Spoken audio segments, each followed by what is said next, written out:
আমডাঙ্গা মরিচা গ্রাম পঞ্চায়েতের বিজেপি প্রধানের বিরুদ্ধে অবৈধ সম্পর্কের অভিযোগ শঙ্খমিত্রা দাসের পরিবারের। হরিণঘাটা থানায় লিখিত অভিযোগ দায়ের প্রধানের বিরুদ্ধে। ঘটনাটি ঘটেছে উত্তর 24 পরগনা জেলার আমডাঙ্গা থানার অন্তর্গত মরিচা গ্রাম পঞ্চায়েতের রাজবেরিয়া এলাকায়। উজ্জ্বল দাসের অভিযোগ, বিগত কয়েক মাস ধরে বিজেপি প্রধান সঞ্জীব ওরাং আমার স্ত্রী শঙ্খমিত্রা দাসের সাথে অবৈধ সম্পর্ক তৈরি করে। দুজন মিলে বিভিন্ন সময় বিভিন্ন এলাকায় ঘুরে বেড়াচ্ছে। গতকাল আনুমানিক সন্ধ্যা 7:30 নাগাদ 4 নম্বর গেট বিএসএফ ক্যাম্পের সামনে থেকে আমার স্ত্রীকে বাইকে বসিয়ে নিয়ে যাচ্ছিল সঞ্জীব ওরাং। এরপর আমি হাতে নাতে ধরে ফেলি। আমি বললাম আমার স্ত্রীকে নিয়ে কোথায় যাচ্ছি। এরপর সঞ্জীব ওরাং আমাকে প্রাণনাশের হুমকি দেয়, আমাকে মারধর করে বলে। মারধর করার ফলে হাতে মাথায় আঘাত হলে হরিণঘাটা গ্রামীণ হাসপাতালে নিয়ে আসি। সেখানকার কর্তব্যরত ডাক্তারবাবু আমার চিকিৎসা করেন। বর্তমানে আমার মাথায় বুকে যন্ত্রণা হচ্ছে। এই ঘটনায় অভিযুক্ত বিজেপির প্রধান সঞ্জীব ওরাং থেকে কোনো প্রতিক্রিয়া পাওয়া যায়নি। ঘটনার পর থেকে এলাকায় বেপাত্তা। একাধিকবার ফোনে যোগাযোগ করলেও ফোন সুইচ অফ রাখে সঞ্জীব ওরাং। এই ঘটনা নিয়ে আমডাঙ্গার বিজেপি নেতার বা কোনো সদস্য থেকে প্রতিক্রিয়া পাওয়া যায়নি। সবটাই মিলিয়ে গোটা ঘটনা নিয়ে শুরু হয়েছে রাজনৈতিক চর্চা। তদন্ত শুরু করেছে হরিণঘাটা থানার police. Bureau report, NB Bangla media. আমি উজ্জ্বল দাস, আমার রাজবিহাতে বাড়ি। তো আমাদের মরিচা প্রধান বিজেপি পার্টির মরিচা অঞ্চলের যে প্রধান সাহেব আছেন, মরিচা গ্রাম পঞ্চায়েতের প্রধান, ওনার সাথে আমার একটা ভালো সম্পর্ক ছিল। তো যে একটা বিষয়, সেখানে আমার পরিবারের সাথে একটা সম্পর্ক হয়েছিল। আমার বউকে কাজ দিয়েছিল, উনি দায়িত্ব করে কাজটা দিয়েছিল। কাজটা দেওয়ার পরে তো সেখানে গিয়ে আস্তে আস্তে আমার বাড়িতে আস্তে আস্তে ওঠা বসা শুরু হতে থাকে। তারপরে আস্তে আস্তে ওরা দুজন এখানে ওখানে যায় কাজে, ওখানে গিয়ে একা একা থাকে। হ্যাঁ, সেটাকে আমি অনেক আপত্তি করি এবং বলি, তুমি কখনো সেটা শোনেনি। আমি সঞ্জীবদাকে বলছিলাম, দাদার মতো করে তুমি এক কাজ করো, আমার সংসারটা ফিরিয়ে দাও। আমাদের ফ্যামিলিটা ইন্টারনাল ছোটো একটা ইস্যু হয়েছিল। ইস্যু করে নিয়ে সেটাকে নিয়ে সঞ্জীব কী করেছে, এটাকে বলেছিলাম তুমি ব্যাপারটাকে মিটিয়ে দাও। ও কখন সেটাকে মেটায়নি। ও পর্যন্ত সেটাকে সুবিধা নিয়ে ও কী করেছে, একদম পুরো আমার বউর মগজ ধোলাই করেছে এবং সেটাকে একদম পুরো কোর্টের পর্যন্ত পৌঁছে যায়। ডিভোর্স কোর্টে গিয়ে ওখানে গিয়ে ও নিজে গিয়ে ওকে ডিভোর্স ফাইল করে নিয়ে যায় সাথে করে।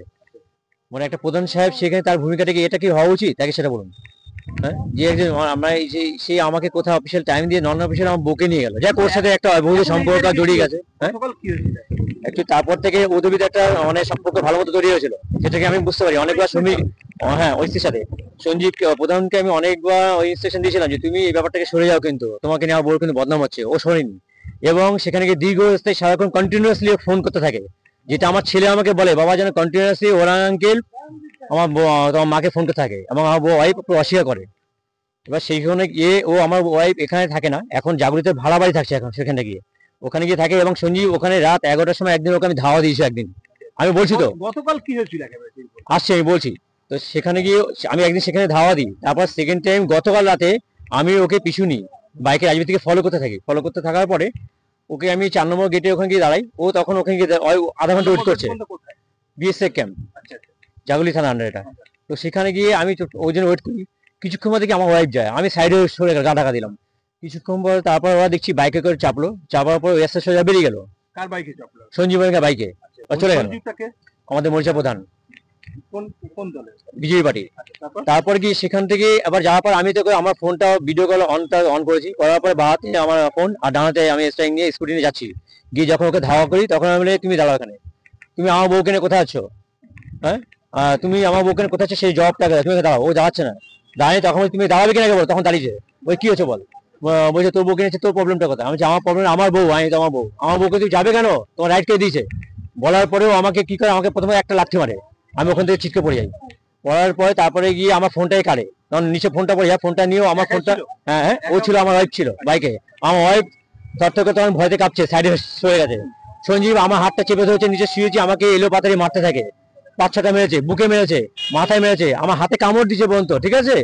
আর আংটি দিয়ে ওখানে আমাকে হাতে এখানে আমার যাই লেগেছে, 5-6টা আমাকে মেরেছে। মারার পর আমি যখন শুয়ে থেকে চাপকে আমাকে ধরে তখন ফোনটা নিয়ে আমাকে ওয়াইফ করে তুমি চলে যাও। আমার বউ দৌড়াচ্ছে, ওয়াইফ ন্যাশনাল হাইওয়ে দিকে আসতে দৌড়াচ্ছে, হ্যাঁ ভয় পেয়ে। এবার পছন্দ লোক যে যার মতো দেখছে, সেই মারা মেরেছে, কেউ কিছু বলছে না। রাত্রে 7:30 বাজে তখন। তারপর গিয়ে আমি ওখান থেকে কি করি, আস্তে আস্তে তখন আমি ওখান থেকে, ওই যখন মারছে তখন আমি ওখান থেকে উঠে যাওয়ার পরে ফোনটা নিয়ে আমার ফোনটা ডিলিট করে দিল। করার পর বলছে তোকে জানে মেরে দেবো, হ্যাঁ তুই আমার লেভেলটা জানিস না, আমার দুঃখটা আমার বেচনা আছে, হ্যাঁ তোকে তুই আমার কিছু করতে পারবি না, ঠিক আছে, তুই আমার কিচ্ছু করতে পারবি না। আমি ঠিক আছে পারবো তো বলে বাইক নিয়ে আসছি, তখন আমাকে লাথি মারে, আবার লাঠি মারে তখন বাইকটা নেবো আমি উল্টে আমার ওই রাস্তাতে পড়ে যাই। পড়ার পরে আমার গাড়ি ভাইজার ভেঙে যায়, আমার পায়ে নিয়ে এখানে হাঁটু থেকে লেগেছে, কেটে কুটে গেছে। তারপরে আমি জাগুলি হসপিটাল আসি এবং মেডিকেলটা করে। ওখানে চায়ের দোকান আছে, অনেক লোকই জানে। হ্যাঁ, ওখানে ওখানে প্রচুর লোক দেখেছে, যারা ওই সমস্ত ঝামেলা আছে অনেক লোকে দেখেছে। এবং ওটা হওয়ার পরে আমি যখন হরিণঘাটা গ্রামীণ হাসপাতালে আসি, এসে আমি মেডিকেল করাই, করানোর পর তারপরে জাগুলি ফাঁড়িতে আসি, সেখানে ওর নামে একটা কেস করি। কেস করার পর আমি তখন ওর বাড়িতে আবার আসি, এসে ওর ওয়াইফকে জানার চেষ্টা করি। তখন দেখছি ও বাড়িতে আছে, আমাকে দেখে ঘরে লুকিয়ে গেছে এবং আমি ওকে অকথ্য কিছু ওকে কথা বলেছি, তুমি বেরিয়ে এসো, তুমি আমার সমস্যা কেন করলে, সংসারটা কেন ভাঙলে।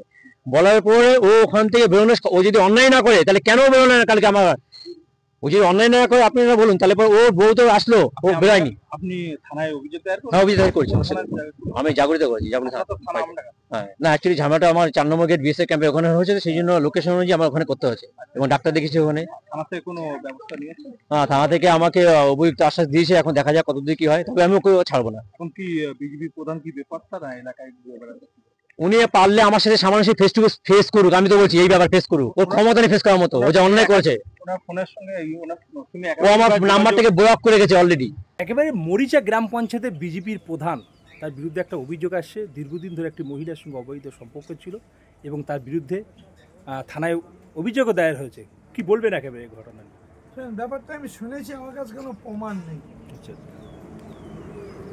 ওই মহিলার স্বামী আমাকে ফোন করেছিল, যদি একটা প্রধানে এই অসামাজিক কাজ করে থাকে এটা গুরুতর অন্যায়, সমাজ মেনে নেবে না। এটা কি নিন্দা জানাচ্ছেন বিধায়ক? অবশ্যই নিন্দা, যদি ঘটনা ঘটে থাকে এই নিন্দা করার ভাষা আমার জানা নেই।